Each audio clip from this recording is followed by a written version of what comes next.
Hola, soy Javier Sierra, un escritor turolense cuya pasión es contar historias a los demás. Y para alguien como yo, que un recinto tan especial como el nuevo edificio de la Biblioteca Pública de Zaragoza y Biblioteca de Aragón cumpla sus 3 primeras décadas de vida es motivo más que suficiente de felicitación y de satisfacción.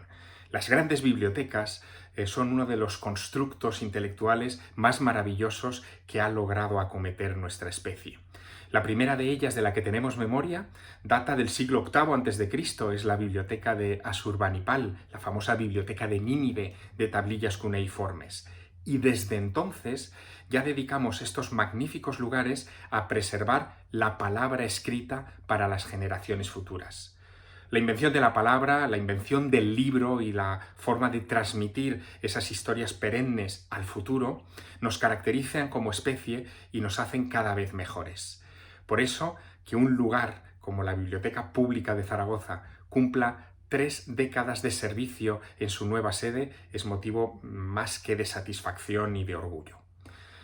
No nos olvidemos que esos lugares están para servirnos, para brindarnos conocimiento, sueños, ilusión, capacidad de reinvención y conexión con nuestro pasado para prepararnos de cara al futuro.